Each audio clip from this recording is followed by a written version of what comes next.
41 वर्ष उनले काल कोठरीमा रात बिताए, जेल सार्दै लगियो, तर सुनवाई गरिएन।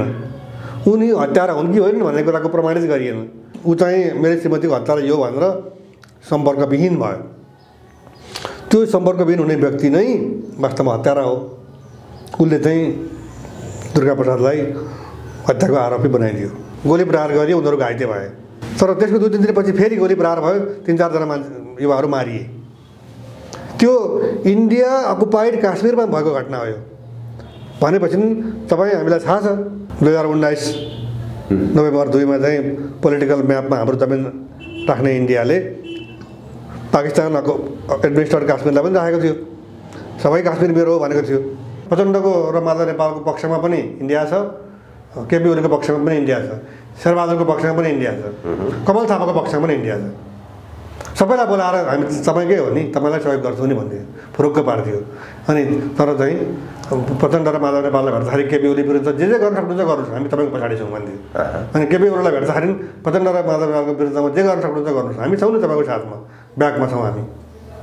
काङ्ग्रेसलाई भनिदियो अब कम्युनिस्टहरू झगडा गरिरहेछन्, तपाईँ समर्थन तपाईँले हाम्रो तपाईँलाई पो छ त, डेमोक्रेसी त तपाईँ हामी प्रतिनिधित्व गर्छौँ।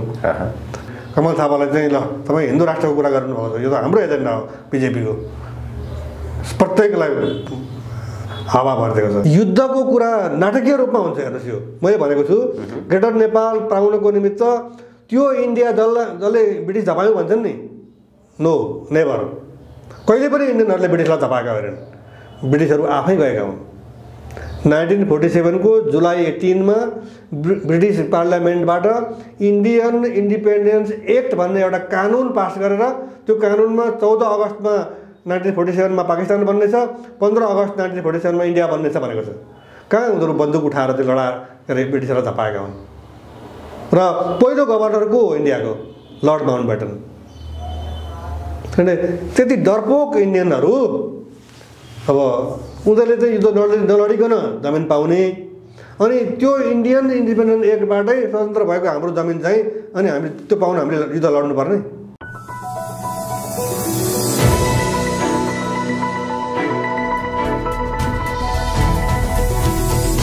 हिमाल अनलाइन टिभी। हिमाल अनलाइन टिभीको स्क्रिनमा आज हामी समक्ष कुराकानी गर्नका लागि ग्रेटर नेपाल राष्ट्रवादी मुक्ति मोर्चाका अध्यक्ष फणीन्द्र नेपाल हुनुहुन्छ। विशेषतः आज उहाँसँग हामी इलामका दुर्गा प्रसाद तिमसिना, जो भारतमा 40 वर्ष जेल जीवन बिताउनु भयो, उहाँको विषयमा, ग्रेटर नेपालको विषयमा र समसामयिक केही राजनीतिक विषयमा पनि उहाँ समक्ष आज हामी कुराकानी गर्दैछौँ। फणीन्द्रजी, स्वागत छ यहाँलाई। धन्यवाद। इलामका दुर्गा प्रसाद तिमसिना 40 वर्ष भारतको जेलमा बसेर थुनामुक्त भएका छन्। यो 40 वर्षको जेल अवधिमा उनले विभिन्न खालका शारीरिक र मानसिक यातना भोगे। यो मुद्दा अहिले देशैभरि एउटा राष्ट्रिय मुद्दाको रूपमा अगाडि सरेको छ। सुरुवातमा वास्तवमा दुर्गा तिमसिना को थिए, उनी कसरी जेलमा पर्न बाध्य भए, त्यहाँबाट सुरुवात गरौँ। धन्यवाद प्रदीपजी। तपाईँले भन्नुभयो यो विषय चाहिँ अहिले राष्ट्रिय मुद्दा बनेको छ भन्नुभयो। म यसमा सहमत छैन। यो राष्ट्रिय मुद्दा बनेकै छैन, किनभने यो इन्डियामा घटेको घटना हो र यहाँ इन्डियाको यति ठुलो प्रभाव छ कि यो न्युजको रूपमा त आयो, तर यसले एउटा चाहिँ मोमेन्टम पनि लिन्छ। दुर्गा तिमसिनाको पक्षमा नेपालका मानवाधिकारवादीहरू उठ्लान् भन्ने कुरामा मलाई त्यति ठुलो विश्वास छैन, हुन पनि सक्छ। अब तपाईँले भन्नुभयो यो कसरी भयो भन्दा 20 वर्षीय दुर्गा प्रसाद तिमसिना, कहीँ दुर्गा प्रसाद जयसी तिमसिना पनि भन्ने आएको छ। उहाँ चाहिँ एकदम युवा अवस्थामा 20 वर्षको युवक चनाहरू बेच्दै इलाम बजारतिर घुमिन्थे। उनी चाहिँ अब जीविकोपार्जनका निमित्त दार्जिलिङ छिरे। दार्जिलिङमा नेपालीले काम पाउने भनेको कि कुल्ली कि दरबान कि चाहिँ टी गार्डनमा गएर चियाको पत्ती टिप्ने हो। र भनाइ एउटा के आयो भने उनलाई चाहिँ चिया बगानमा काम दिने भयो, तर उनले कसैको हत्या गरिदिनु पर्यो। कसैले हरायो, यसलाई हत्या गर, यसलाई मारिदिए म तँलाई जागिर दिन्छु, होइन? अब उनले गरेनन्, त्यो आफ्नो ठाउँमा छ। तर जुन व्यक्तिले उनलाई चाहिँ हत्या गर्न लगायो त्यो व्यक्तिले त आफ्नो श्रीमतीलाई हत्या गर्न लागेको रहेछ, श्रीमतीलाई हत्या गरिदिनु पर्ने भनेको रहेछ। त्यो शङ्कास्पद कुरा यहाँ कहाँनिर आउँछ भने नि, अनि त्यो हत्याको अभियोगमा उनी समातिए तपाईँको प्रश्नको उत्तरमा चाहिँ। तर कुरा के छ भनेदेखि आफ्नै श्रीमतीको हत्यारा यो हो भन्ने पत्ता लागिसकेपछि नि त्यो व्यक्तिले उसलाई निरन्तर फलो गरिरहन्छ के मुद्दा कहाँ पुग्यो, उसले चाहिँ उजुरी हालेको हो नि त, उसको उजुरीको आधारमा उसलाई पक्राउ गरिएको, पक्राउ गरेर त हत्याको आरोपमै पक्राउ परेको।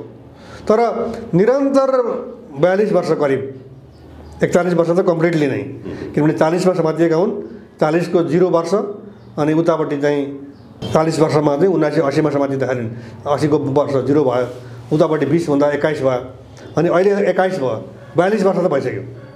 तर यो 21 चाहिँ बल्ल सुरु हुँदैछ। त्यही कारण 41 वर्ष उनले काल कोठरीमा रात बिताए, जेल सार्दै लगियो, तर सुनवाई गरिएन। उनी हत्यारा हुन् कि होइन भन्ने कुराको प्रमाणित गरिएन। एउटा जेलमा जाने प्रक्रिया इन्डियामा के छ म ठ्याक्कै भन्न सक्दिनँ, तर नेपालमा के भने कसैलाई अभियोग लगाइन्छ, प्रहरीले चाहिँ समात्छ, प्रहरीले नै सुनसेक गर्छ, अनि अदालत लैजान्छ, अदालतले पूर्वपक्ष गरिसकेपछि बल्ल त्यो व्यक्ति जेल चलान हुन्छ। त्योभन्दा अगाडिसम्म पुलिस कस्टडीमै रहन्छ। भने कसरी पुलिस कस्टडीबाट एकैचोटि जेलमा उसलाई पठाइयो र निरन्तर 41 वर्ष किन उसमाथि कुनै सुनवाई भएन, किन सम्बोधन गरिएन उसको मुद्दामाथि? यो एउटा महत्त्वपूर्ण, संवेदनशील र सुन्दा पनि चित्त नबुझ्ने, मुखले भन्नुपर्दाखेरि एकदम शुद्ध भएर बोल्नुपर्ने र एक किसिमको आश्चर्य लाग्दो इन्डियामा आश्चर्यलाग्दा घटनाहरू घटिरहन्छन् नि, ती घटनाहरूमा यो 41 वर्षसम्म एउटा नेपाली जेल सार्दै सार्दै तर उसको चाहिँ मुद्दाको सुनवाई नै नहुनु, सुनवाई पनि भएन, केसमा छानबिन पनि भएन। के कारण हुन सक्ला यो एउटा इन्डियाले मुद्दामा सुनवाई पनि नगर्नु, यो केस चाहिँ गुमनाम भएर जानु एउटा 20 वर्षको ठिटो झन्डै 42 वर्ष? एउटा चाहिँ नागरिक विभेद भयो, यो ऊ नेपाली नागरिक भयो, नेपालबाट गएको व्यक्ति भयो र उसलाई उसको मुद्दालाई फलोअप गरिदिने अर्को व्यक्ति पछाडि भएन, जसले गर्नुपर्थ्यो ऊ चाहिँ मेरो श्रीमतीको हत्या यो भनेर सम्पर्कविहीन भयो। त्यो सम्पर्कविहीन हुने व्यक्ति नै वास्तवमा हत्यारा हो। उसले चाहिँ दुर्गा प्रसादलाई हत्याको आरोपी बनाइदियो, उनी पक्राउ पनि परे।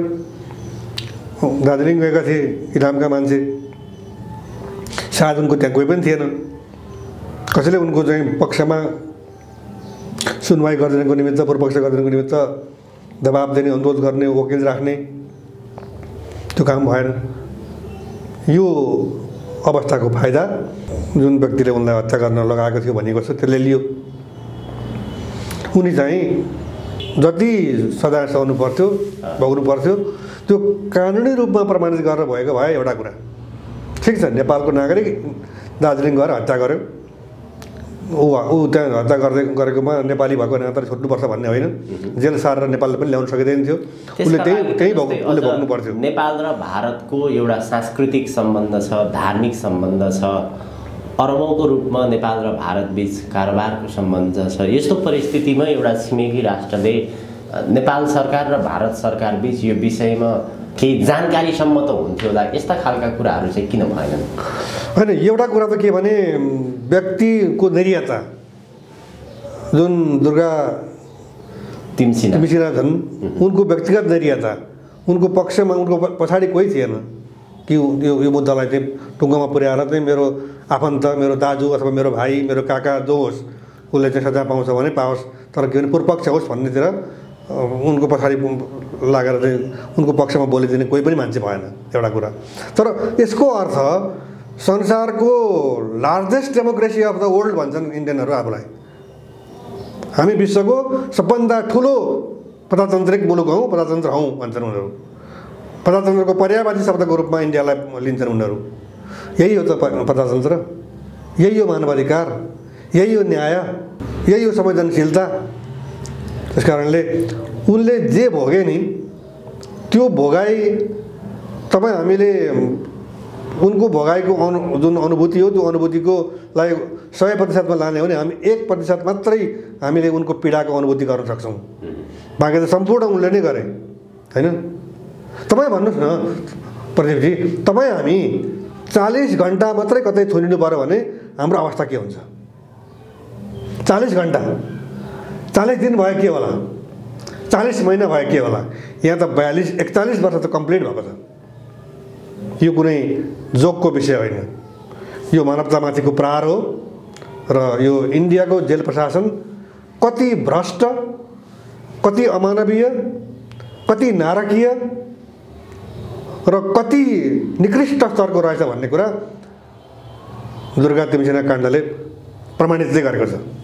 डेमोक्रेटिक मुलुकहरूमा विशेष गरी जसले आफूलाई डेमोक्रेटिक मुलुक हौ भनेर भन्दछन्, त्यो मुलुकमा कानुनी व्यवस्था कस्तो रहेछ, मानव अधिकारको व्यवस्था कस्तो रहेछ, यो घटनाले चाहिँ पुष्टि गर्यो होइन वास्तवमा? प्रदीपजी एकदमै सान्दर्भिक प्रश्न गर्नु हो। यो प्रश्न चाहिँ दुर्गा तिमसेना सँगसँगै सिधै इन्डिया अकुपाइड काश्मीरमा गएर पनि ठोकिन्छ कि। एक हप्ता 10 दिन अगाडि त्यहाँ चाहिँ यही युवाहरूलाई, 1 दर्जन युवाहरूलाई चाहिँ नराम्रोसँग कुटियो, गोली प्रहार गरियो, उनीहरू घाइते भए। तर त्यसको 2-3 दिनपछि फेरि गोली प्रहार भयो, 3-4 जना मान्छे युवाहरू मारिए। त्यो इन्डिया अकुपाइड काश्मीरमा भएको घटना हो। यो भनेपछि तपाईँ हामीलाई थाहा छ 2019 नोभेम्बर 2 चाहिँ पोलिटिकल म्यापमा हाम्रो जमिन राख्ने इन्डियाले पाकिस्तानको एडमिनिस्ट्रेटेड काश्मीरलाई पनि राखेको थियो, सबै काश्मीर मेरो हो भनेको थियो। तर हामीले किन इन्डिया अकुपाइड काश्मीरमा मात्रै त्यहाँ विद्रोह हुन्छ, विद्रोहमाथि दमन हुन्छ, त्यहाँ चाहिँ सम्पूर्ण त्यो कर्फ्यू लगाइन्छ, सारा सामाजिक सञ्जालहरूलाई बन्द गरिन्छ, मान्छे सडकमा निस्किन पाउँदैन, घरभित्रै बन्द छ। अनि उसले भन्छ आई एम डेमोक्रेसी, त्यो पनि बिग डेमोक्रेसी। यो जुन एउटा छद्म रूप छ नि इन्डियाको डेमोक्रेसी र ह्युमन राइट्सको, त्यो चाहिँ हाम्रो नेपाली दाजुभाइ, अब मेरो मैले भन्नुपर्छ त भाइ भन्छु, उहाँ चाहिँ मभन्दा 1 वर्ष भाइ हुनुहुँदो रहेछ। उहाँको जुन घटनाको जुन फेरिस्ट हामीले थाहा पाएका छौँ, त्यसले इन्डिया कति डेमोक्रेटिक कन्ट्री हो, कति ह्युमन राइट्सको रक्षक हो भन्ने कुराको पर्दाफास गरिदिएको छ। यो समाचारले सञ्चार माध्यमका प्रमुख पेजहरूमा, फ्रन्ट पेजहरूमा समाचारको मुख्य समाचार त बनेको छ, तर यो विषयमा अरू सङ्घ संस्था, नेपालका मानव अधिकार यी कुनै पनि सङ्घ संस्थाले बोलेको अवस्था छैन। तपाईँको ग्रेटर नेपाल राष्ट्रवादी मुक्ति मोर्चाले चाहिँ यो विषयमा कस्ता खालका प्रयासहरू, पहलहरू गरिरहेको? म चाहिँ पहिले प्रदीपजीसँगै प्रश्न गरेँ। तपाईँ अहिले भर्खरै भने जस्तो लाग्यो संसारका पत्रिकाहरूमा यो न्युज आयो भनेर। म त्यसमा जानकारी छैन। नेपाल मात्रै हो, विशेष गरी नेपाल मात्रै हो, नेपालका न्युजको रूपमा आएको छ। न्युजको रूपमा सञ्चार माध्यमले प्रमुखताका साथ छापेको छ। हजुर, एकदमै सही कुरा हो। अब उनी आज घर आइपुग्छन् र उनलाई भेटेर पनि फेरि भोलि पनि यी कुराहरू आउलान् र तपाईँ हामी पनि सायद जानुपर्ने अवस्था आउन सक्छ। पत्रकार सम्मेलन गरिसकेर उनलाई चाहिँ अब इलाममा लगिँदैछ। तपाईँले भन्नुभयो अब ग्रेटर नेपाल राष्ट्रवादी मोर्चाले के गर्छ भन्ने कुरा। यो विषयलाई ग्रेटर नेपाल राष्ट्रवादी मोर्चाले सामान्य घटनाको रूपमा लिएको छैन। यो 4 वर्ष जेल परेको भए, अन्यायपूर्वक राखिएको भए, अनि तर चाहिँ सुनवाई गरेर पठाइएको भए यो एउटा चाहिँ यो किसिमको इस्यु बन्ने थिएन। यो एउटा नेपाली नागरिक भएकोमा विभेद गरिएको छ र सोच्नै नसकिने किसिमको सजाय दुर्गा प्रसाद तिमसेनाले पाएका छन्। के अब उनको त्यो जवानी फर्किन्छ? मैले फैसला हेर्न पाएको छैन, तर फैसलामा दुर्गा प्रसाद तिमसेनाले क्षतिपूर्ति पाउँछन् भन्ने कुरा उल्लेख भएको छ भन्ने मैले पढ्न पाएको छैन। क्षतिपूर्तिको विषयमा मौन छ केही पनि बोलेको छैन। उनको स्वास्थ्य जाँचको लागि मानसिक जाँचको लागि चाहिँ 6 महिनामा अदालतमा उपस्थित हुनुपर्ने भनेर भनेको छ। र ग्रेटर नेपाल राष्ट्रवादी मोर्चाले चाहिँ यो विषयको अन्तर्राष्ट्रियकरण गर्छ। अहिले म यति मात्रै भन्छु, निश्चित रूपमा 1, 2, 3 दुर्गा प्रसाद तिमसिनाको माथि भएको अन्याय र अत्याचार जुन जसरी भयो यसको संसारमा लिखित दस्तावेज बन्नुपर्छ भन्ने मान्यता हामी राख्छौँ। यो किनभने यो एउटा ठुलो अन्याय हो। हजुर, यसमा चाहिँ ग्रेटर नेपाल राष्ट्रवादी मुक्ति मोर्चाले अन्तर्राष्ट्रियकरण गर्छ यो मुद्दालाई गर्छ। हजुर, नेपाल र भारतको सम्बन्धको विषयमा कुरा गर्ने हो भने वास्तवमा हुन त सिमाना 3 तिर जोडिएको छ, रोटी र बेटीको सम्बन्ध, विवाद विषय। तर नेपालले कुनै पनि विषयमा अडान राख्यो भने, सत्य कुरा गर्यो भने भारतले जहिले पनि कुनै न कुनै रूपमा कहिले नाकाबन्दी लगाउने अनेक खालका प्रयासहरू गरेका देखिन्छन्। पछिल्लो समय प्रधानमन्त्री केपी शर्मा ओलीले नेपालको नक्सा कालापानी, लिपुलेक र लिम्पियाधुरा सहितको नेपालको नक्सा जारी गरिसकेपछि पनि भारत निकै चिडिएको देखिन्छ। त्यस्तो परिस्थितिमा तपाईँ लामो समयदेखि ग्रेटर नेपालको मुद्दा उठाइरहनु भएको छ। यो मुद्दा निरन्तर उठाइरहनु भएको छ कि अब छोड्ने अवस्था के छ तपाईँको?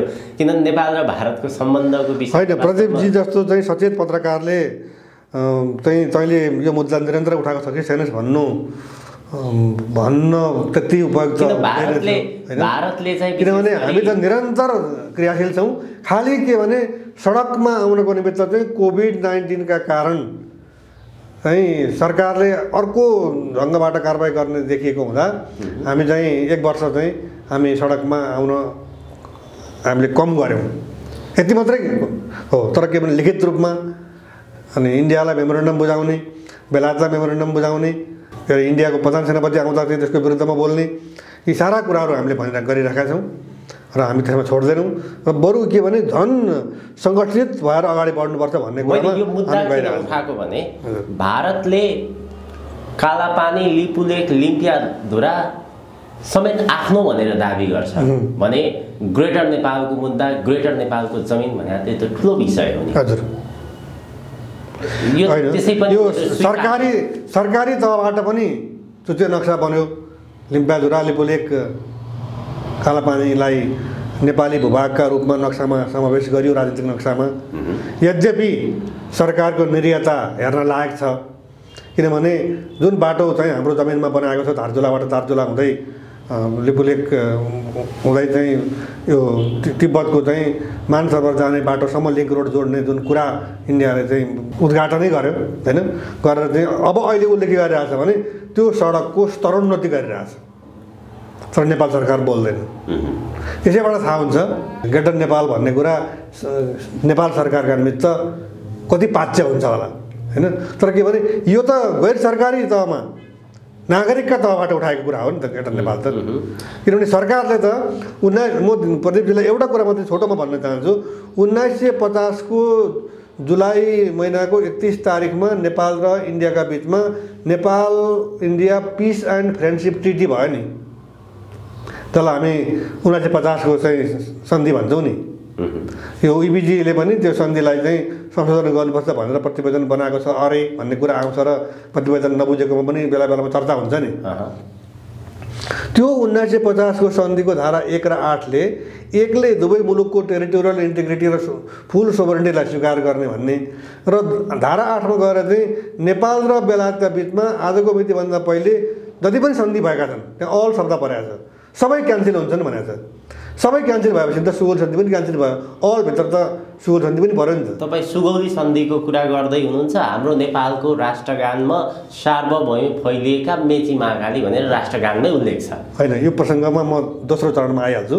मैले खालि तपाईँलाई भन्न खोजेको थिएँ के भने नेपाल सरकारका तर्फबाट त्यति बेला श्री 3 मोहन शमशेर र प्रधानमन्त्री, उनी श्री 3 र प्रधानमन्त्री दुइटै सँगै थिए। मोहन शमशेर उनले सही गरेका छन् 1950 को जुलाई 31 को सन्धिमा, अनि इन्डियाको तर्फबाट चाहिँ नेपालका लागि इन्डियाको राजदूत सिपिएन सिन्हाले सही गरेका छ। अनि नेपाल र इन्डियाले सुगौली सन्धि रद्द भयो भनेर सही गर्ने, अनि रद्द भएको सुगौली सन्धिको आधारमा सुगौली सन्धिलाई मानेर नक्सा बनाउने यो जायज कुरा हो, यो वैध कुरा हो। यो सरकारै अवैध काम गरिरहेछ। यो अवैधताका विरुद्ध हामी वैध कुरा गरिरहेका हौँ, ग्रेटर नेपालको कुरा गर्नेहरू।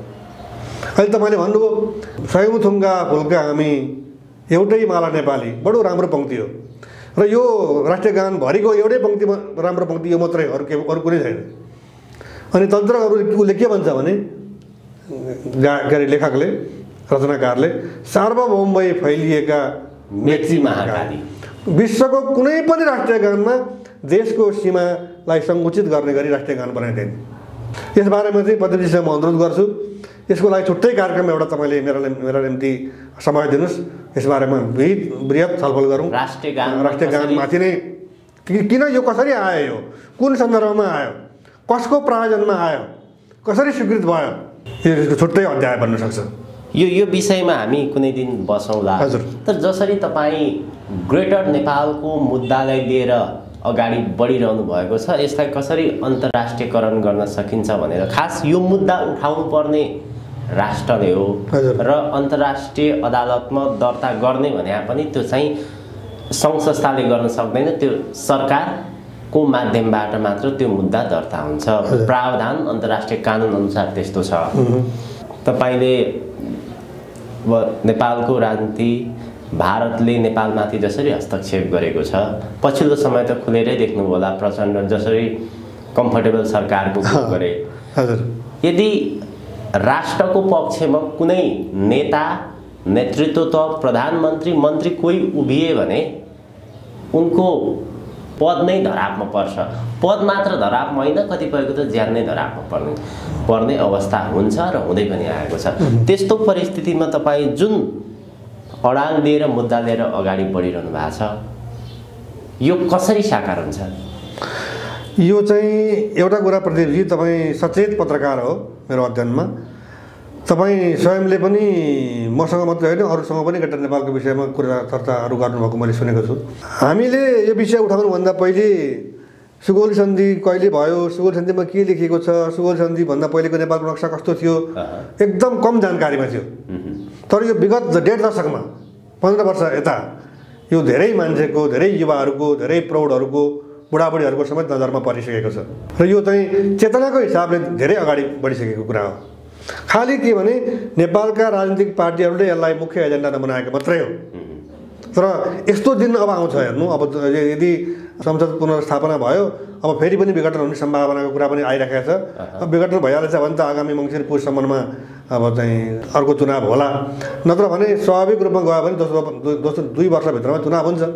र म सार्वजनिक रूपमा तपाईँको टेलिभिजनबाट आह्वान के गर्छु भने युवाहरूलाई, तपाईँहरूले आफ्ना बुवा आमालाई जसले ग्रेटर नेपालको पक्षमा आवाज उठाउँदैन, जसले ग्रेटर नेपालको पक्षमा आफ्नो घोषणापत्रमा उल्लेख गरेको छैन, ती पार्टीलाई भोट नदिनुहोस् भनेर चाहिँ भन्नु पर्यो। त्यो दिन पनि त आउँछ नि। त्यसैले हामी आफै पनि सङ्गठित रूपमा अगाडि बढ्ने प्रयास गरिरहेका छौँ। एउटा राज्यको जीवनमा नि 10-20 वर्ष भनेको ठुलो कुरा होइन कि। व्यक्ति आफै चाहिँ कोही मान्छे 20 वर्षमै मर्छ, कोही बालककालमै, कोही गर्भमै जान्छ, व्यक्तिको कुरा हो।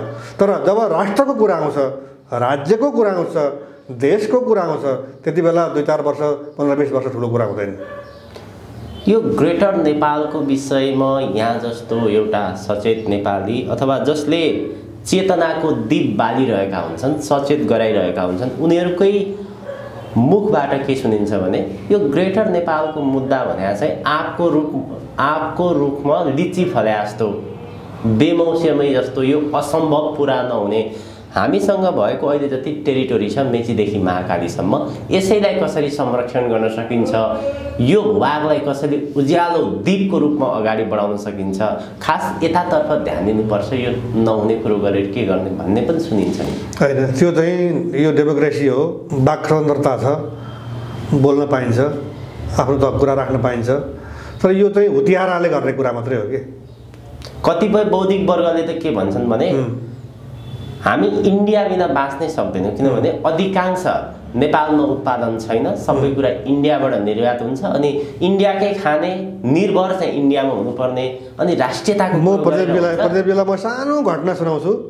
केही समय अगाडि एकजना युवक चाहिँ बाहिर काम गरिरहेको, यो कोभिडका कारणले जागिर छोड्नु पऱ्यो आयो आएर ऊ नेपालबाट बाहिर नजाने अब यहीँ काम गर्छु भनेर उसले तरकारी खेतीमा उसले चाहिँ टमाटर खेती सुरु गर्यो व्यापक मात्रामा उसले टमाटर खेती सुरु गर्यो र उत्पादन पनि एकदम राम्रो भयो तर त्यो कुरा इन्डियन साइडको व्यापारीलाई थाहा भयो कि यसरी व्यापार टमाटरको व्यापार चाहिँ फस्टाउँदैछ नेपालमा भनेर त्यसबाट उनीहरूले के गरे भने त्यो टमाटरको मूल्य मैले अनुमानित मात्रै भनेको है यदि 10 रुपियाँ केजी थियो भने अब इन्डियाबाट त्यो क्षेत्रमा टमाटर कति रुपियाँ केजीमा आयो भन्दा 2 रुपियाँ केजीमा आयो अब 2 रुपियाँ केजीको टमाटर किन्ने कि ग्राहकले 10 रुपियाँ केजीको किन्ने भन्नुहोस् ग्राहकको त दोष छैन ग्राहकले राष्ट्रियता हेर्दैन हेर्नु त पर्छ कसले गरेको के हो भन्ने कुरा तर के भने उसले त पैसा हेर्छ आफ्नो गोजी हेर्छ त्यस कारणले अनि उसको टमाटर उसले खेतमै ट्र्याक्टर लाउनु पर्यो काउलीमा ट्र्याक्टर लगाएको पनि तपाईँले सुन्नुभएको छ सडकमा दुध फालेको पनि तपाईँले सुन्नुभएको छ भने राज्यले किन नेपाली व्यापारीको संरक्षणमा ध्यान दिँदैन र अनि चाहिँ इन्डिया बिना तरकारी आउँदैन इन्डिया बिना नुन हुँदैन भान्सामा तपाईँको आमा हुनुहुन्छ तपाईँको भाउजू हुनुहुन्छ तपाईँको काकी हुनुहुन्छ कसैले खाना पकाउनुहुन्छ अथवा तपाईँको श्रीमती हुनुहुन्छ सोध्नुहोस् त भान्सामा खाना पकाउनलाई ए यो तेल र नुन सिधै पाएको हो भनेर सोध्नुहोस् त कसले चाहिँ सिधै पाएको भन्दो रहेछ हामीले चाहिँ किनेर खानुपर्ने अनि डर चाहिँ भारतको लिनुपर्ने किनेर खानलाई किन डराउने विश्वमा जहाँबाट पनि ल्याउन सक्छौँ अनि यहाँका केही मानिसहरू यसरी कुरो गर्छन् कि सबै कुरा उता निर्भर हुनुपर्ने यदि इन्डियाले जति पनि नेपालमा निर्यात गरिरहेका खाद्यान्नका कुरा होस् फलफुलका कुरा होस् इभन तपाईँको पेट्रोलियम पदार्थका कुराहरू होस् ती जम्मै कुरा रोकिदिए त हाम्रो जीवन नै रोकिन्छ त्यसको विरोध गरेर के गर्ने हामीले नबुझेको कुरा के भने हामीले इन्डियासँग व्यापार गर्दा हाम्रो चाहिँ 1 खरब पनि पुग्दैन उसको चाहिँ 12-13 खरबभन्दा पनि बढी हुन्छ भनेपछि व्यापार घाटाको चाहिँ तपाईँ ग्याप हेर्नुहोस् 1/99 जस्तो हैन अनि सम्पूर्ण कुरा हामी त्यहाँबाट किन्ने के हामीलाई बाध्यता छ यतिसम्म कि प्रदीपजी इन्डियाबाट हामीले सामान किन्नलाई आइसी चाहिन्छ नेपालको राष्ट्र बैङ्कमा आइसी कम भयो भने के गर्छ राष्ट्र बैङ्कले थाहा छ तपाईँलाई डलर तिरेर आइसी किन्छ डलरमै व्यापार हुँदैन हामीले किन आइसी किनिदिनु पर्ने उसको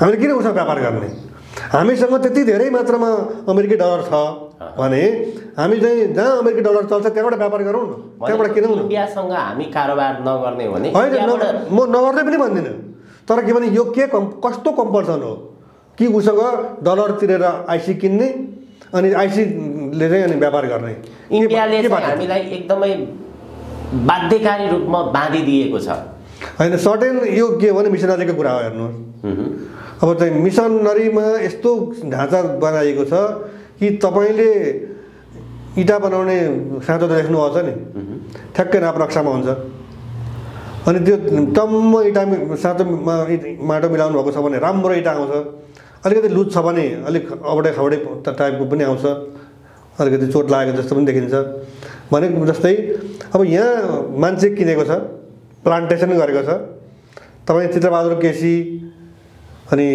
मजदुर किसान पार्टीको चाहिँ नारायण विजुक्से उहाँले भनेको तपाईँ भाषण सुन्नुहोस् न कि कति हजार मान्छे चाहिँ रका एजेन्टहरू क्रियाशील छन् तिनको काम नै नेपाललाई व्यापारिक रूपमा ध्वस्त पार्ने आर्थिक रूपमा जर्जर बनाउने राजनीतिक रूपमा अस्थिर पार्ने र इन्डियामा निरन्तर गोर्खा सेना चाहिँ आपूर्ति बढाइरहने हामी धनी भयौँ भने इन्डियामा गएर लडेर हामी मर्न चाहन्छौँ हाम्रा दाजुभाइहरू जान्छन् जाँदैनन् उसको देशको सुरक्षा चाहिँ गोर्खाली सेनाले गरिरहेछ र त्यो अनिवार्य छ उसले जागिर दिएको होइन उसले आफ्नो देश बचाउनको निमित्त गोर्खाली सेना त्यहाँ राखेको हो त त्यो हामी गरिब हुन्जेल मात्रै उसले पाउने हो किनभने म के भन्छु भने मैले धेरै पटक भनिसकेँ इन्डिया नेपाललाई गरिब राख्न बाध्य छ त्यो बाध्यता अनुसार उसले काम गरिरहेछ हाम्रा सरकारहरू त्यसलाई सघाएर खान्छन् उसले आफ्नो उपस्थिति प्रभाव बेला बेलामा कसरी देखाउँछ भने जब यहाँका कोही नेताहरूले अथवा नेपाली नागरिकहरूले विशेष गरी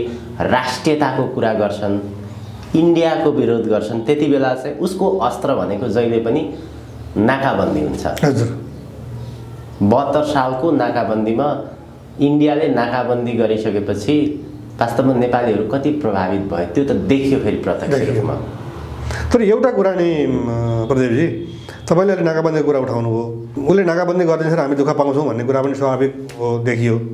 तर यो नाकाबन्दीका बिचमा अथवा चाहिँ नाकाबन्दी पछाडि जुन केपी शर्मा ओली जुन प्रधानमन्त्री बन्नुभयो दोस्रो पटक, अनि उहाँले चाहिँ प्रोटोकलमा हस्ताक्षर पनि गर्ने एउटा सफलता पाउनुभयो। र त्यसले के गर्थ्यो भनेदेखि अब हामी इन्डियाले नाकाबन्दी गर्यो भने नाका नपाएर हामी चाहिँ सामान आयात गर्न नपाउने, सामान निर्यात गर्न नपाउने अवस्थामा छैनौँ। त्यो चिनको नाकाबाट पनि हामी अन्तर्राष्ट्रिय नाका प्रयोग गर्न सक्छौँ। तर तपाईँ हेर्नुहोस्, हामीले राष्ट्रवादी भनेका केपी शर्मा ओलीले आफूले नै प्रोटोकलमा सही गरिसकेपछि चाइनाको कुन चाहिँ बन्दरगाहबाट यति टन सामान चाहिँ तेस्रो मुलुकमा निर्यात गरियो, तेस्रो मुलुकबाट चाहिँ चिनको बन्दरगाहबाट चाहिँ सामान भित्राएर चिनको बाटो हुँदै रसुवागढीबाट अथवा चाहिँ तातोपानी नाकाबाट चाहिँ यति सामान भित्राइयो। अब त्यो त हामीले समाचार सुनेका छैनौँ। हामी चाहिँ उसले एक झापड हान्छ गालामा, अर्कोतिर पनि थाप्छौँ, बा कुट्दा कुट्दै माया पो दया पो लाग्छ कि भन्ने जस्तो कुरा गर्छौँ हामी। इन्डियाको नजर के प्रश्न देखिन्छ भने उनीहरूले दावा नै गर्छन्, जसरी केपी शर्मा ओली, प्रधानमन्त्री केपी शर्मा ओलीले नेपालको कालापानी, लिपुलेक र लिम्पियाधुरा सहितको नक्सा जारी गर्नुभयो। त्यो तीनवटै नक्सा, त्यो तीनवटै भूभाग इन्डियामै पर्छ भनेर उनीहरूले दावा पनि गरेर जुन त्यो नक्सा सार्वजनिक गर्यो त्यो चाहिँ चीनको उक्साहटमा त्यो नक्सा सार्वजनिक गरेको हो भनेको त्यस्तो खालको उनीहरूको नजर आरोप चाहिँ त्यस्तो छ। होइन, एउटा कुरा के छ भने परम्परागत रूपबाट पनि हेर्नुपर्छ, हाम्रो कमजोरीलाई पनि महसुस गर्नुपर्छ। 2030 सालमा त्यो भूभाग छुटाइयो अनि निरन्तर यति लामो समयसम्म, साँच्चै भन्नुहुन्छ भने 1962मा इन्डियाली सेना अर्धसैनिक बल त्यहाँ बसेको छ, अहिले 2021 भइसक्यो होइन। 58-59 वर्षसम्म हामीले चाहिँ के हेरेर बस्यौँ त? हामीले आफूले आफूलाई पनि प्रश्न गर्नु पर्यो। यद्यपि हाम्रो भूभागमा इन्डिया बसेको छ, त्यो जग्गा जाहेर छ, हामीले क्लेम गरिरहेछौँ। तर उसले हामीले भन्दा पहिले त्यो जमिन उसले उसको नक्सामा राख्यो। यदि इन्डियाको त्यो हाम्रो जमिन चाहिँ इन्डियाको थियो भने उसले त्यो जमिन उसको नक्सामा राख्न 2019 किन पर्खिनु पर्यो? हामीलाई त 2020 फर्किनु पर्यो। हामी चाहिँ के भने सानो कुरा पाउँदाखेरि पनि दीपावली गर्ने पर्यौँ कि त्यो नक्सा निकाल्दा पनि दीपावली भयो नि। तर लाल पूर्जा चाहिँ मसँग छ, जमिन चाहिँ अर्कोसँग छ, के गर्नुहुन्छ? मैले के गर्नु? दाल चामल उत्पादन हुँदैन लाल पूर्जामा, त्यसको लागि त खेतै चाहियो, बारी नै चाहियो। तर त्यो खेत वा बारी चाहिँ इन्डियाको हातमा छ र त्यसका निमित्त सरकारको पहल छैन। केपी शर्मा ओलीलाई हटाएर हामी बन्छौँ भन्नेहरूले पनि हामी कालापानीबाट सेना हटाउँछौँ, केपी ओलीले सकेर यो भारत परस्त भन्न सकेका छैनन्। उल्टो उनीहरू चाहिँ हामी सरकारमा गयौँ भने सिमानाको कुरा कहिले उठाउँदैनौँ, यो भूभाग पनि तिमीहरूकै हुन्छ भन्ने जस्तो कुरा पो गर्छन् अरे नेताहरू भन्ने सुनिन्छ। यो विडम्बनापूर्ण अवस्थामा सिमानाको कुरा उठाउँदैनौँ, नदीनालामा हामी दाबी गर्दैनौँ, पानी सबै तिमीहरूकै हो, पानी तपाईँहरूले भने बमोजिम नदीनालाहरूलाई प्रयोग गर्न दिन्छौँ। तपाईँलाई यति कुरा गम्भीर कुरा उठाइहाल्नुभयो। गण्डक नहर जुन बनेको छ नि, त्यहाँ सम्झौतामा के लेखेको छ भने जति बेला गण्डक नहर बन्यो नि त्यति बेला त्यहाँ कति क्युसेक पानी बग्थ्यो, त्योबाट एक बुँद पनि, एक थोपा पनि पानी घट्ने गरी कुनै पनि निर्माण त्यहाँभन्दा माथिका नदीहरूमा नेपालले गर्न पाउँदैन। हो हेर्नुहोस्। अझ अर्को त के सुनिन्छ भने नेपालका जति पनि बाटोहरू बनेका छन् अथवा जहाँ इन्डियाको संलग्नता छ त्यो बाटोमा थप त्यसलाई बढाउनु पर्यो। त्यसमा संलग्नता होइन, उनीहरूले त्यसलाई रणनीतिक महत्त्वको सडक ठाने हुनसक्छ। त्यसबाट चाहिँ चिनको ट्याङ्क चाहिँ त्यो ठुलो बाटो भएर आउन सक्ने भयो, उसलाई आशंका लाग्यो। अथवा त्यो चाहिँ बाटोको लेन बढाइयो भने नेपालले निर्बाध रूपमा चाहिँ 4-5 लेनका 6-7 लेनका चाहिँ सडक बनेपछि चाहिँ गाडीको प्रवाह बढ्यो, व्यापार अभिवृद्धि भयो, अनि आर्थिक गतिविधिहरू बढ्यो अनि धनी हुने भयो नि त। सडकबाट पनि त सम्पन्नता देखिन्छ नि। जहाँ जहाँ सम्पन्नता सम्भावना छ ती सम्भावनालाई समाप्त गर्ने काम इन्डियाको रणनीतिभित्रै पर्छ कि।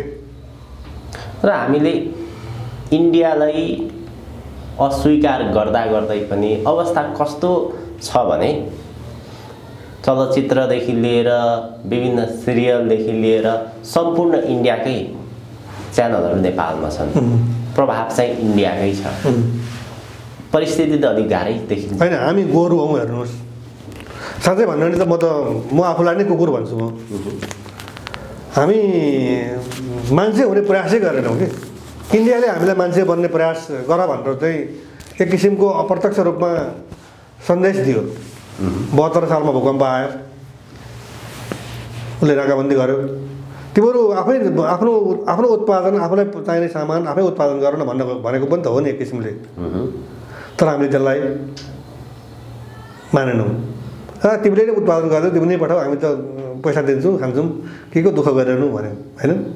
अनि कोभिड आयो, अरब कन्ट्रीहरूबाट चाहिँ धेरै मान्छेहरू, श्रमिकहरू फर्किए र उनीहरूले के भने अब देशमै केही गर्नुपर्छ भन्ने सन्देश पनि दिन खोजेका थिए।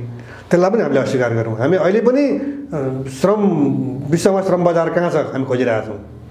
हामी श्रम बजार खोज्नमा बढी प्राथमिकता दिन्छौँ, तर रोजगार सिर्जना गर्नमा कम प्राथमिकता दिन्छौँ, जुन चाहिँ इन्डियाली नीति अन्तर्गतको कुरा हो। इन्डियाले जे निर्देशन गाइडलाइन दिन्छ नि, यहाँ एकपल्ट प्रचण्डले भनेको तपाईँले सुन्नुभएको होला, इन्डियाले माइक्रो म्यानेजमेन्ट त गरिरहेको थियो, के अरे म्याक्रो त, तर माइक्रो गर्न थाल्यो। म्याक्रो भनेको स्थूल। अहिले माइक्रो त कस्तो भने वीरगन्जमा कुन डिएसपी पठाउने, एसएसपी पठाउने, को अमुक व्यक्ति चाहिँ प्रधान सेनापति बन्ने, को अमुक व्यक्ति चाहिँ सशस्त्र प्रहरी बलमा चाहिँ महानिरीक्षक बन्ने, यता जनपदमा पनि चाहिँ प्रहरी महानिरीक्षक बन्ने जस्ता कुरामा पनि उनीहरूको इन्ट्रेस्ट बढ्दै गएको छ।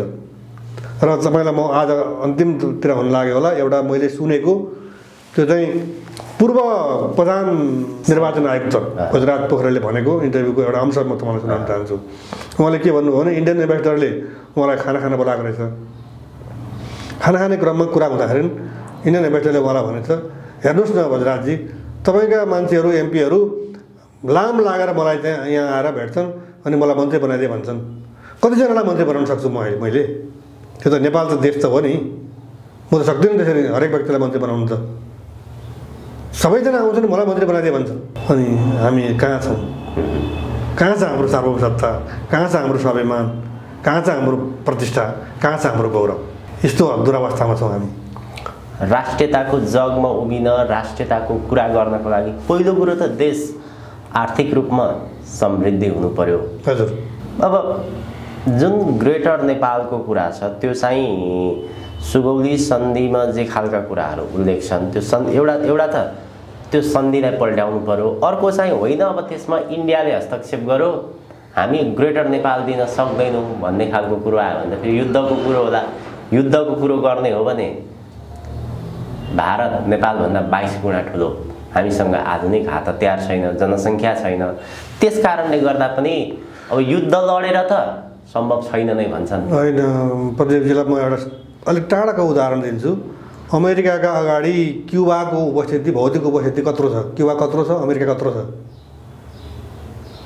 अन्तिममा हार खायो अमेरिका, क्युबासँग दौत्य सम्बन्ध पुनर्स्थापना गर्न बाध्य भयो होइन। त्यस कारणले ठुलो हुँदैमा ऊ ठुलै छ भन्ने कुरा हुँदैन। ऊ ठुलो थियो भने हाम्रो गोर्खाले किन चाहियो उसलाई भन्नु त? राफेलले काम गर्ने भए लामबहादुर थापामा गरेर किन चाहियो त्यसलाई? इन्डियालाई भौतिक गोकुल खत्री किन चाहियो? राफेलले हुन्छ उसलाई, बोफोर्स तोपले उसलाई काम गर्ने रहेछ। युद्धमा भौतिक उपस्थितिले ठुलो अर्थ राख्दैन। होइन, राख्छ, तर मुख्य कुरो साहस हो कि। तपाईँसँग पिस्तोल छ, मसँग पनि छ, मैले मार्ने निश्चित छ तपाईँलाई। तपाईँको हात काम्यो भने तपाईँ मर्नु हो, मेरो काम्यो भने म मरेँ होइन। हुन त फेरि यसको अगाडि महाभारतको उदाहरण नै छ फेरि होइन। त्यही कारण साहसको कुरा हो पहिलो कुरा चाहिँ। तर तपाईँले अहिले एउटा कुरा महत्त्वपूर्ण कुरा उठाउनु भयो, यसको जवाफ म दिन्छु। तपाईँले भन्नुभयो उसले मानेन, जमिन दिन मानेन भने त युद्ध नै हो भन्नुभयो नि। यहाँ कुरा के छ भने त्यो ज्याकेट तपाईँले लगाइरहनु भएको छ नि, एकछिनलाई मानिनुहोस् मेरो हो, मैले नमागुन्जेल तपाईँ दिनुहुन्न, तपाईँलाई मन परेको छ, मैले पनि दिएको हो, एकछिन दिनु न मलाई एकछिन भनेको, तपाईँ लगाइरहनु भएको छ। अनि तपाईँ शक्तिशाली भएकोले म माग्नै डराउँछु कि, मागेँ भने फेरि मेरो कोट पनि माग्ने हो कि भन्ने डर पनि हुन्छ मलाई। तर मैले साहस गरेर 4 जना मान्छेको अगाडि फलाना व्यक्ति उहाँले चाहिँ मेरो जागिर दिएको 1 वर्ष भइसक्यो फिर्तै गर्नुहुन्न भन्यो भने तपाईँले फिर्ता गर्न बाध्य हुनुपर्छ नि। तर म कुरै गर्दिनँ, म डराउँछु तपाईँसँग।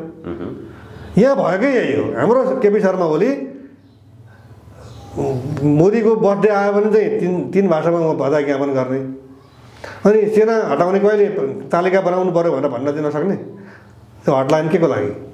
किन हाम्रा कमजोरीतिर पनि हामी ध्यान दिउँ न। किनभने अब अस्ति भर्खर हाम्रो प्रदीप गेवालीजी जानुभयो परराष्ट्र मन्त्री, उनीहरूका सचिव आउँदाखेरि प्रधानमन्त्रीलाई भेट्न पाउने, हाम्रो परराष्ट्र मन्त्री जाँदाखेरि चाहिँ अनि भेट्न नपाउने। अनि त्यसमा चाहिँ हाम्रो प्रधानमन्त्रीको सन्देश लिएर गएको होइन त परराष्ट्र मन्त्री, त्यो सन्देश त परराष्ट्र मन्त्रीले प्रधानमन्त्रीलाई बुझाउनु पर्ने होइन। दृष्टिकोण भारतको हेपाई हेर्ने भने त अब हामीलाई त उसले सानो भाइ कान्छो भाइ नै भन्छन्। अनि कसरी कान्छो? ऊ जन्मेको अस्ति 1947 अगस्त 15 हामी त विश्वका 11 कि 16वटा प्राचीनतम मुलुकहरूमध्ये इन्डिपेन्डेन्ट मुलुकहरूमध्ये नेपाल पनि एउटा पर्दो रहेछ। हजुर हजुर। अनि खुकुरी भन्दा कर्जा लाग्ने, अनि हजुरबा भन्दा नाति जान्ने, हामी हजुरबा हो, इन्डिया नाति हो। उसले हामीलाई चाहिँ के अरे सिमाना देखाउने। हजुर, अन्त्यमा छौँ हामी कार्यक्रमको। वास्तविक नेपालको धरातल हेर्ने हो भने जति पनि भारतमा सीमा जोडिएका नेपालका जिल्लाहरू छन् त्यहाँबाट चाहिँ आफ्नो जीविकोपार्जन गर्नको लागि हजारौं नेपालीहरू भारत जान्छन्, काम गर्छन्, नुन तेल जम्मै कुरो उतैबाट हुन्छ। नेपालको परिस्थिति त्यस्तो छ। सरकारको कुरा गर्ने हो भने अब अहिले सत्तारूढ दल नेकपाभित्र यस्तो एउटा चाहिँ भूकम्प आएको छ। यो ग्रेटर नेपालको कुरा, जनताको कुरा, राष्ट्रको कुरा छैन। त्यहाँ को प्रधानमन्त्री भन्ने? यदि प्रधानमन्त्री भए सिधा बाटोबाट भएन भने चाहिँ झ्यालबाट छिरेर भए पनि हुनुपर्छ। त्यस्तो खालको लडाईँ देखिएको छ।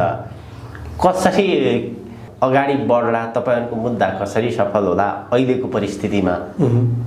एउटा कुरा प्रदीपजी, हामी आशावादी हुनुपर्छ, विश्वास पनि गर्नुपर्छ।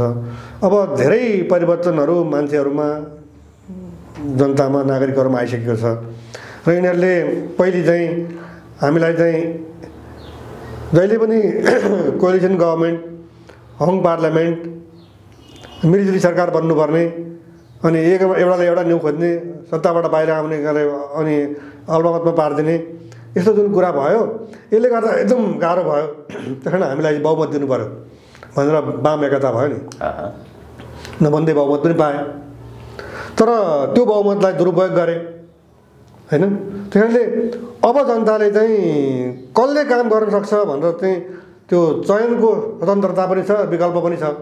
अब त्यतातिर पनि त जनताहरू जालान् नि त, यी मान्छे गलत रहेछन्, अब हामीले चाहिँ नयाँ मान्छे चुन्नु पऱ्यो भन्नेतिर पनि जालान्। यद्यपि नयाँ मान्छे पनि सही आउलान् भन्ने छैन। यो प्रश्न मैले सोधेको चाहिँ एउटा व्यवहारिक प्रश्न भयो। तर जब सुगौली सन्धि 1816 भयो, सुगौली सन्धि यता भारतले नेपालको राजनीतिमा बारम्बार विभिन्न खालको षड्यन्त्र खेलहरू खेल्दै आएको, प्रचण्डले पनि माइक्रो म्यानेजमेन्टको कुरा पनि गरेको छ। भनेको नेपालको सरकारलाई सधैँ अस्थिर बनाइरहने, कमजोर बनाइरहने, त्यस कारणले गर्दाखेरि उसले कहिले पनि जमिनको मुद्दा नउठाओस्। खास भारतको इन्ट्रेस्ट चाहिँ त्यस्तो हो।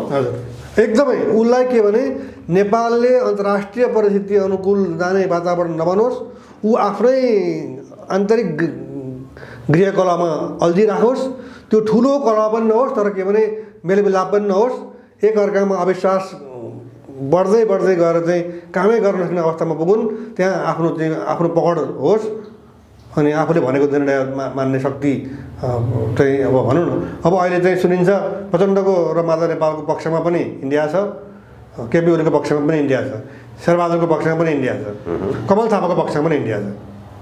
सबैलाई बोलाएर हामी तपाईँकै हो नि, तपाईँलाई सहयोग गर्छौँ नि भन्थ्यो, फुरुक्क पार्थ्यो। अनि तर चाहिँ प्रचण्ड र माधव नेपाललाई भेट्दाखेरि केपी ओली विरुद्ध जे गर्न सक्नुहुन्छ गर्नुहोस्, हामी तपाईँको पछाडि छौँ भन्थ्यो। अनि केपी ओलीलाई भेट्दाखेरि प्रचण्ड र माधव नेपालको विरुद्धमा जे गर्न सक्नुहुन्छ गर्नुहोस्, हामी छौँ नि तपाईँको साथमा, ब्याकमा छौँ हामी। काङ्ग्रेसलाई भनिदियो अब कम्युनिस्टहरू झगडा गरिरहेछन्, तपाईँ समर्थन तपाईँलाई हाम्रो तपाईँलाई पो छ त, डेमोक्रेसी त तपाईँ हामी प्रतिनिधित्व गर्छौँ। अनि के अरे कमल थापालाई चाहिँ ल तपाईँ हिन्दू राष्ट्रको कुरा गर्नुभएको छ, यो त हाम्रो एजेन्डा हो बिजेपीको, प्रत्येकलाई हावा भरिदिएको छ, एजेन्डै एजेन्डा। अहिले नेपालमा धर्मनिरपेक्षता गणतन्त्र संहिताको संविधानमा छ, संविधानमा यी कुराहरू उल्लेख छ। यता फेरि कमल थापाहरूले चाहिँ हिन्दू राष्ट्र राष्ट्र संस्थाका कुराहरू उठाइरहेका छन्। त्यो कति पुरा हुने नहुने भन्ने विषय छ। निष्कर्षमा तपाईँले जुन ग्रेटर नेपालको मुद्दा उठाइरहनु भएको छ नि, त्यो ग्रेटर नेपाल फिर्ता गर्नको लागि दुईटा उपाय मात्र हुन सक्छ। एउटा चाहिँ अहिलेको सरकार, अहिलेको परिस्थितिमा सरकारले मुद्दा दर्ता गराउँदैन, त्यो परिस्थिति छैन कि तपाईहरु सरकारमा जानु पर्यो, त्यो निकै कठिन छ बाटो।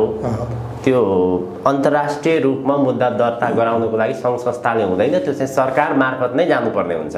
त्यसरी मात्र मुद्दा दर्ता हुन्छ। अर्को विकल्प भने चाहिँ युद्ध।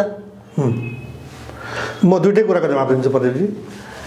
तपाईले भन्नुभयो सरकारले यो कुरा उठाउँदैन र त्योहरू नै सरकारमा पुग्नुपर्छ, जुन कुरो चाहिँ निकै अप्ठ्यारो छ अथवा सजिलो छैन।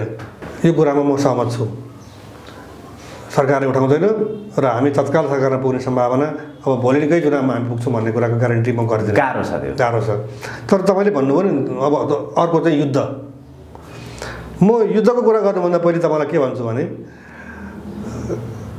नरेन्द्र मोदीले 2019 को नोभेम्बर 2 मा हाम्रो चाहिँ लिम्बुवाधुरादेखि लिपुलेकसम्मको टेरिटोरीलाई उसको पोलिटिकल म्यापमा नराखेको भए, पछिल्लो चोटि राजनाथ सिंहले धारचुलाबाट दार्चुला हुँदै चाहिँ तिब्बतको लिङ्कसम्म पुग्ने चाहिँ लिङ्क रोड उद्घाटन नगरेको भए, 72 सालमा हामीले संविधान घोषणा गरिसकेपछि रिस उसलाई चाहिँ चित्त नबुझेर हामीलाई नाकाबन्दी नगरेको भए, एन्टी इन्डियन जुन सेन्टिमेन्ट जुन बढेको छ नि, त्यसमा पुर्याउनुको निमित्त फडिदिन नेपाललाई वा ग्रेटर नेपालका अभियन्ता साथीहरूलाई सबैलाई हामीलाई 50औं वर्ष लाग्थ्यो होला। तर त्यो काम मोदीले 5 दिनमा गरिदियो। र तपाईँले सुन्नुभयो होला, जब हाम्रो जमिनलाई उसले आफ्नो नक्सामा राख्यो, नेपाली जनताको आवाज कसरी उठ्यो भने हामीलाई अब काला पानी होइन, हामीलाई अब नाला पानी चाहिन्छ भने। त्यो कसले गर्यो? हामीले गरिरहेका थियौँ, तर आगोमा घिउ थप्ने काम इन्डियाकै नेतृत्वले गर्यो हैन। त्यसले युद्धको कुरा नाटकीय रूपमा हुन्छ। हेर्नुहोस्, यो मैले भनेको छु, ग्रेटर नेपाल पाउनको निमित्त त्यो इन्डिया जसले ब्रिटिस धपायो भन्छन् नि, नो नेभर। कहिले पनि इन्डियनहरूले ब्रिटिसलाई धपाएका होइनन्, ब्रिटिसहरू आफै गएका हुन्। 1947 को जुलाई 18 मा ब्रिटिस पार्लियामेन्टबाट इन्डियन इन्डिपेन्डेन्स एक्ट भन्ने एउटा कानुन पास गरेर, त्यो कानुनमा 14 अगस्तमा 1947 मा पाकिस्तान बन्नेछ, 15 अगस्त 1947 मा इन्डिया बन्नेछ भनेको छ। कहाँ उनीहरू बन्दुक उठाएर त्यो लडा गरे ब्रिटिसहरूलाई धपाएका हुन्। र पहिलो गभर्नर को इन्डियाको लर्ड माउन्टबेटन। त्यति डरपोक इन्डियनहरू अब उनीहरूले चाहिँ युद्ध नलडिकन जमिन पाउने, अनि त्यो इन्डियन इन्डिपेन्डेन्ट एक्टबाटै स्वतन्त्र भएको हाम्रो जमिन चाहिँ, अनि हामीले त्यो पाउन हामीले युद्ध लड्नुपर्ने। मैले अघि तपाईँलाई भने त, तपाईँको ज्याकेटको उदाहरण दिएँ त। म माग्दिनँ भने त तपाईँ किन दिनुहुन्छ? एउटा किताब, तपाईँको किताब मैले राम्रो किताब मैले पाएको छु, आउट अफ मार्केट, बजारमा छैन, त्यही पनि पहिलो संस्करणको मूल्य पनि बढी हुन्छ, ऐतिहासिक महत्त्व हुन्छ। म तपाईँलाई फिर्तै गर्न चाहन्न, अनेकौँ बानाबाजी गरिरहन्छु। तर तपाईँले मलाई जबरजस्ती गर्नुभयो भने मैले त्यो कि त्यही किताब फिर्ता गर्नु पऱ्यो, कि अर्को संस्करण निस्केको छ भने किताब किनेर फिर्ता गर्नु पऱ्यो। तर तपाईँ छैन भन्छ जहिले माग्दा पनि भनेर यसो मागे जस्तो गर्नुहुन्छ, फेरि छोड्नुहुन्छ भने म दिन्न तपाईँलाई। यति महत्त्वपूर्ण जमिन, रणनीतिक महत्त्वका जमिनहरू चाहिँ इन्डियाको जुन हातमा परिरहेका छन्। तपाईँहरूको यो मुद्दा चाहिँ निष्कर्षमा नपुगिन्जेल तपाईँहरू निरन्तर रूपमा लडिरहनुहुन्छ र अन्तिम उद्देश्य भनेको जसरी भए पनि त्यो फर्कारै छोड्ने हो ग्रेटर नेपाल। हेर्नुहोस्, म लिगल ग्राउन्डमा छु, म लिगल कुरा गरिरहेको छु, म काल्पनिक र उपन्यासका कुरा, इतिहासका कुरा म गरिरहेको छैन। म कसरी गइरहेको छु भने, इन्डिया र नेपालले 1950 को जुलाई 31 को जुन पिस एन्ड फ्रेन्डसिप ट्रिटीको आर्टिकल 8 हो नि, नेपाल र बेलायतका बिचका तमाम सन्धि रद्द हुन्छन्, including the treaty of Sugauli जुन भनेको छ नि, अनि म त्यसमा टेकेर हिँडेको। त्यो होइन कसले भन्छ? इन्डियन इन्डिपेन्डेन्ट एक्ट जुलाई 18 1947 मा जुन बन्यो, त्यसमा पनि ब्रिटिसहरूले हामी जुन अवस्थामा आएका थियौँ त्यही अवस्थामा यो भूभाग छोडेर जाँदैछौँ भनेको छ। उनीहरू आउँदा हामी 18 सतलजमा थियौँ, हामी त सन्धिमा टेकेर कुरा गरिरहेका छौँ, हामी कल्पनाको भरमा कुरा गरिरहेका अध्ययन अनुसन्धान त्यो सन्धिमा भएका प्रावधान टेकेर हामी हिँडेका छौँ र त्यो सन्धिको आधारमा आज म बोल्दैछु, आज अर्को कुनै अभियन्ता बोल्ला, तर भोलि प्रधानमन्त्री बोलेको दिन नि इन्डियालाई के हुन्छ? यो यस्तै स्थिति त रहँदैन नि, भोलि प्रधानमन्त्रीले पनि बोल्नुपर्ने बाध्यता उत्पन्न हुन्छ। तपाईँले अस्ति थाहा पाउनुभयो राष्ट्रिय सुरक्षा परिषदको एउटा चाहिँ कार्यक्रममा प्रधानमन्त्रीले अहिले टिस्टा र सतलजको जुन कुरा उठिरहेको छ यो प्रशंसायोग्य कुरा भनेर बोल्नुभयो त एकपल्ट। त्यसलाई त आउट अफ ब्ल्याकआउट भन्नु पऱ्यो, सबैले ब्ल्याकआउट गरे, कहीँ आएन त्यो न्युज। उल्टो मैले चाहिँ प्रधानमन्त्रीलाई धन्यवाद ज्ञापन गरेर यसरी बोल्नुभएको म धन्यवाद ज्ञापन गर्छु भनेपछि बल्ल त्यो न्युज आयो। हामी यस्तो अवस्थामा छौँ। हामीले नबोलेको कारणले गर्दा आइरहेका कुराहरूलाई भारतीयले दबाइरहेको त्यस कारणले मात्र यो मुद्दा सेलाएको छ। अन्ततः यो त भुसको आगो जस्तै सल्किरहेको छ। हेर्नुहोस्, सन्धिको आधारमा कानुनी प्रावधानमा टेकेर त्यो चाहिँ युद्ध पनि लड्नु पर्दैन, त्यही कानुनी प्रावधानमा टेकेर नै हामीले हाम्रो जमिन फिर्ता पाउँछौँ। पहिलो कुरा चाहिँ हामी कुरै गर्छौँ के, कुरा गर्दा भएन भने पो अनि हात उठाउने हो त, हातले भएन भने बन्दुक उठाउने हो त। कुरै नगर्ने, 16 सन्धिमा गुमेको जमिन हाम्रो हो, तपाईँले राख्न पाउनुहुन्न भनेको दिन इन्डियासँग जवाब छ कि यस र नो त हो नि। यस भए जमिन आयो, नो भने भयो भन्दाखेरि फेरि के उत्तर छ मोदीसँग? छैन नि। तर हामी त क्वेसनै गर्दैनौँ, माग्दैनौँ। बच्चाहरू पनि तपाईँले हेर्नुहुन्छ नि, तपाईँको दाजु के अरे सानो भाइ बहिनीहरू हुँदाखेरि ओछ्यानमा राखेको हुन्छ नि सानो भाइ बहिनीलाई, अनि उसलाई भोक लागेपछि रुन्छ, अनि बल्ल रोएपछि आमाले आएर दुध चुसाउनुहुन्छ। होइन भने त आमालाई काम गर्ने फुर्सदै हुँदैन, नानीहरू भोकायो होला भन्ने चाहिँ त्यो चेतना पनि तत्काल आमालाई नहुन सक्छ। हस् फणीन्द्र सर, धेरै धेरै धन्यवाद। जुन मुद्दा लिएर तपाईँहरू अगाडि बढिरहनु भएको छ त्यसको लागि हामी सफलताको शुभकामना पनि दिन चाहन्छौँ। धेरै खालका विषयवस्तुहरू सँगसँगै ग्रेटर नेपालको विषयमा, विशाल नेपालको विषयमा आम नेपालीहरूमा पनि सचेतना छाइरहेको अवस्था छ। त्यो तपाईँहरूको कारण, तपाईँहरूको भूमिका महत्त्वपूर्ण पनि छ। यहाँलाई धेरै धेरै धन्यवाद र शुभकामना। म प्रदीपजीलाई चाहिँ व्यक्तिगत रूपमा तपाईँसँग धेरै कुराकानी भयो। तपाईँले ग्रेटर नेपालप्रति चाहिँ यो विषय चाहिँ जनताको जानकारीमा पुगोस् भन्ने जुन एउटा सदासयतापूर्ण र सदिच्छा राख्दै आउनुभएको छ, यसका निमित्त म तपाईँप्रति विशेष आभारी छु। धन्यवाद।